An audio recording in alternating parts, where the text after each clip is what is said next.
Today, we're going to kind of freshen up the fan club strategy. If you're not familiar with the fan club strategy, we're going to get into that. But we also want to take a look at it because there are a lot of new tools that can help us with the fan club. Fan club, friends, associates, and neighbors. We're going to jump into that right now.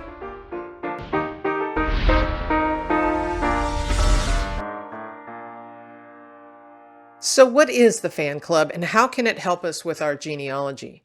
Well, the fan club is an acronym created by Elizabeth Shown Mills that stands for Friends, Associates, and Neighbors. Some people like to include family with that fan club.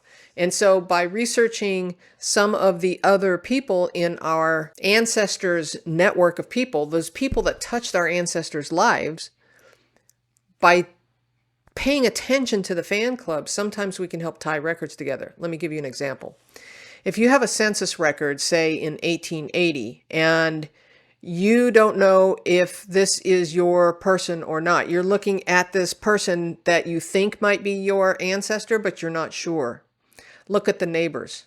If the neighbors next door are the same neighbors that were in later census records, say the 1900 census, that's the same neighbors, then you've got the right person in 1880. So it can help us tie our records together. That is a super simple example of how a fan club strategy can work. But now we have a lot of new tools. So we kind of need to freshen up the fan club strategy. The strategy, the original strategy, by paying attention to the friends, associates, and neighbors hasn't changed.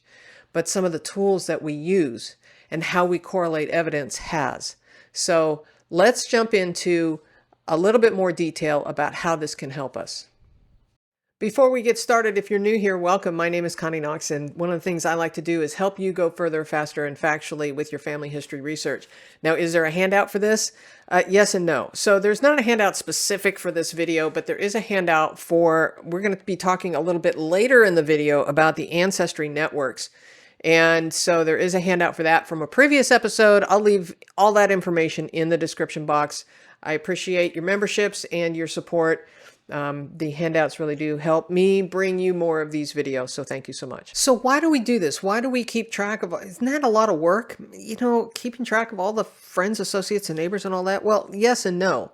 Just by paying attention, we don't have to like do all this reasonably exhaustive research on every person that ever touched our ancestors' life. But if we're at least paying attention to their names and they're showing up regularly in various records, guess what? They were close to our ancestors. I found so many records with a friend of my ancestor who helped me solve some pretty big mysteries about land transactions and stuff. His name was Chris Tiegner. He kept showing up in my great-grandfather's records, in newspaper articles. He was a pallbearer in a funeral. I mean, he kept showing up, so I started tracking him. Then I actually added him as a floating person in my tree so that I could research him and figure out how on earth this guy was connected. Ultimately, I ended up adding his URL to his profile on Ancestry to my ancestor so that I could continue to keep track. Now, these are kind of traditional methods that we've been talking about for several years, but we've got some new tools. And so, you know, with the advent of AI, with some of the new tools coming out on Ancestry, you know, just some new strategies with tools that you already have probably on your desktop or available on Google products or whatever that are free. You can find and add some of these friends, associates, and neighbors to your ancestors' profiles to really help you stay in tune with what's going on. I can tell you that I have recently discovered, just by doing this again and revisiting some of my ancestors that I'd already researched, I started realizing, oh, wait a minute. I've seen this name before. It was in this other record. And by adding some of these things, we're going to show you some of these, I was able to make some new discoveries. Now, in previous episodes, we have been doing things like exporting census records into Excel, and then we can filter it, kind of really dig in, especially if we're having trouble finding somebody. I found a little 7-year-old boy one time with this trick by exporting census records into an Excel spreadsheet, and then we can filter it in such a way that we can find things that Ancestry and Family Search and the rest of them don't allow us to filter to some of these. But when we export this information into an Excel spreadsheet, we can now really filter by things that are not searchable. And so we can now take this one step further. We could actually take some of these census records that we've extracted and put them into an AI and say, hey, are you seeing any similarities in people across this census record from this other census record? Can you help me figure this out and see if it shows us something new?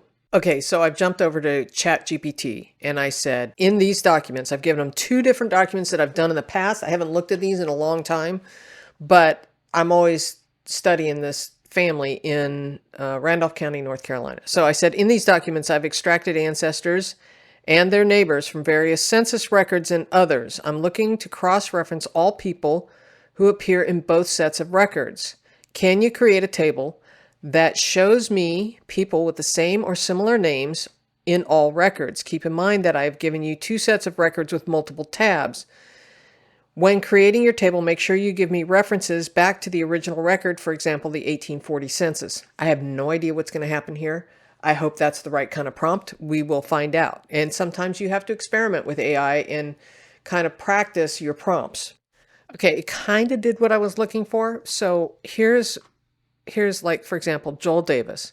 He's in file 1, 1830 census, file 1 census comparison, and file 1 expected ages. This is because he's appearing on multiple tabs.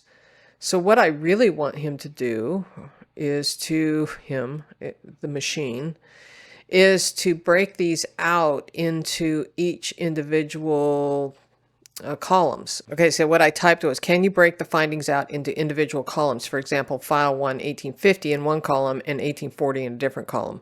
We shall see what happens. Oh, this is much better. Okay, so this is kind of what I was looking for. So we have all of these people showing up and they put check marks in the different columns. This is really cool. So now I can download this if I want to and do some more study. So this is just an example of what you can do with AI. Okay, I don't want to get too deep in the weeds on AI, but just experiment with it. And so let's jump into Ancestry Networks. Hey, we're going to get back to that video here in just a moment, but I want to let you know that Genealogy TV has a website, a newsletter, and a Facebook page. Links for all of that are in the show notes below. All right, let's get back to it. One of the other cool things when we're thinking about Fan Club is the ability now on Ancestry to create networks, and you can see that it is still in beta. But if we jump over to networks, you can see here I have already started creating a lot of networks since it started. And one of the things that you can do if you are not familiar is you can create a new network, and you could create this from a variety of places. This could be, these are just prompts. It could be immigration. It could be all kinds of different things. I'm going to skip this, and we could just create a new network. I'm just going to call it new network for the sake of this purpose. Network. You can give it a title, and we can create the network. Now it's got my tree attached to it, so I can go and I can add different people, different records, different images to the network. For example, if I want to create add this person to a network, this was Chris Tiegner, the guy that was showing up. I've already got him in the Danish Brotherhood because he was showing up in some records for the Danish Brotherhood. I could add him to other records.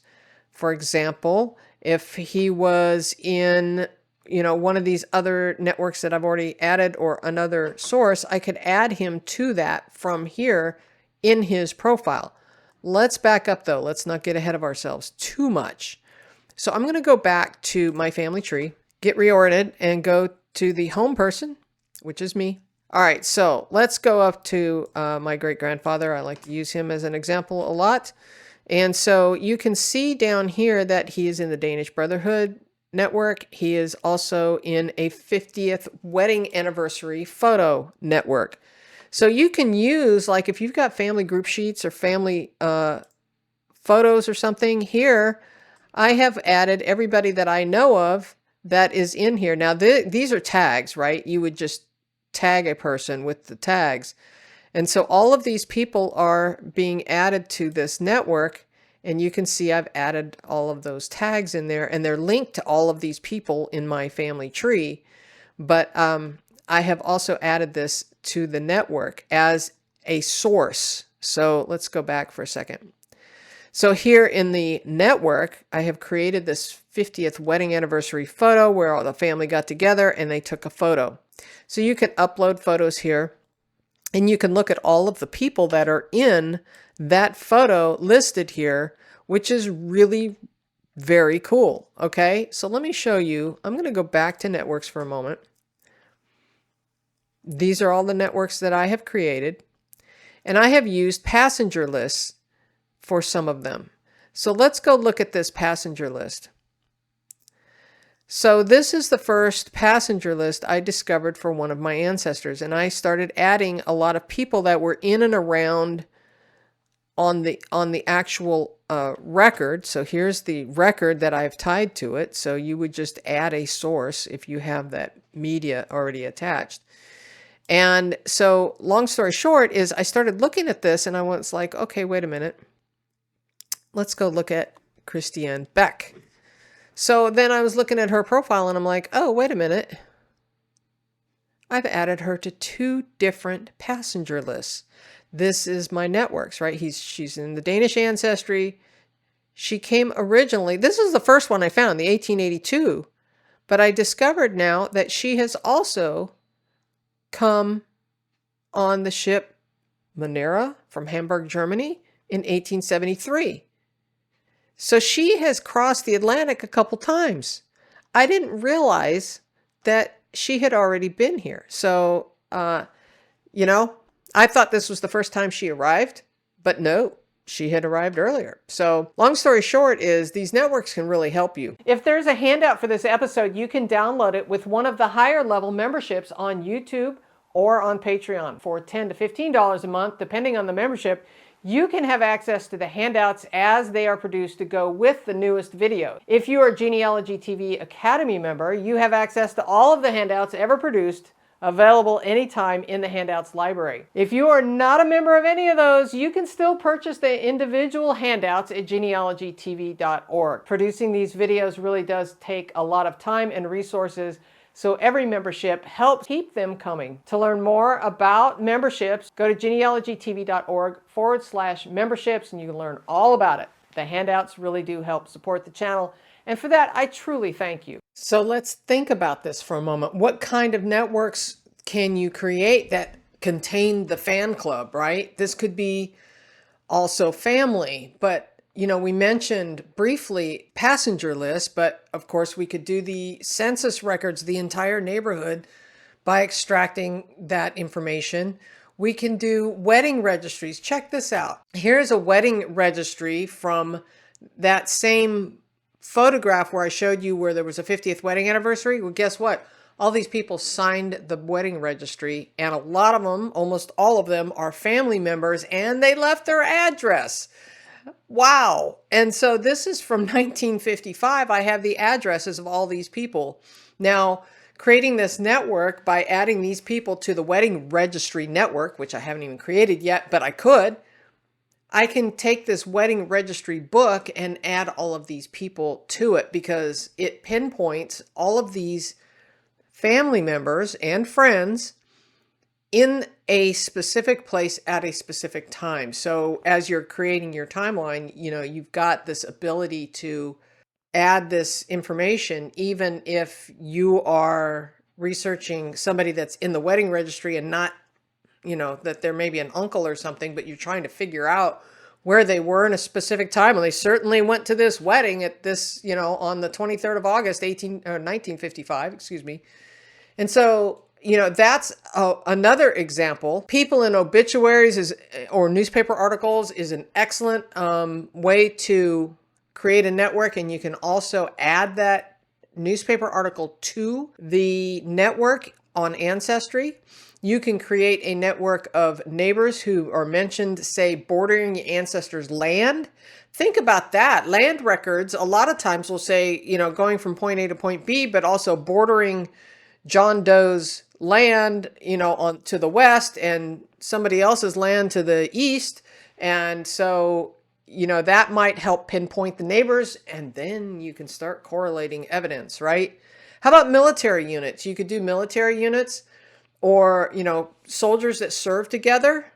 These guys had stories together. They may have memories of your ancestor, the men and women who fought with your ancestors. Let's also talk about military records and journals, because those men and women that your ancestor may have served with may have left behind journals of their own. A lot of times, especially if they were POWs, they kept journals. I have one that's got from World War II where an ancestor was held as a POW in Germany. And he mentions a lot of people. And so it might be that by creating a network for all of the people that are mentioned in his journal, it might be of interest to some other people. Now, right now, networks are not searchable by other people. They're only for you. But down the road, it may be helpful, because I believe Ancestry is going to make those viewable if you decide to choose so. All right, here's a big one. Let's talk wills and probate for a minute. So here is an example. This is just the part that everyone wants to skip over in a probate package, and that's the inventory list, where they're selling the assets from the family. And so here there is a bunch of people buying various items, shoes, right? A plow. And so all of these people are in the neighborhood. They are the fan club and family. And so putting all of these people into a network may also be helpful. And then you can also attach that probate package to the network as part of the source information. All right, well, you don't have to have the Pro Tools networks in order to create your own networks or your own cluster of the fan club. The friends, associates, and neighbors, the family, those guys should be in your research notes and keeping track of them, because a lot of times they have the answers to your brick walls. We'll catch you in the next episode. Bye-bye.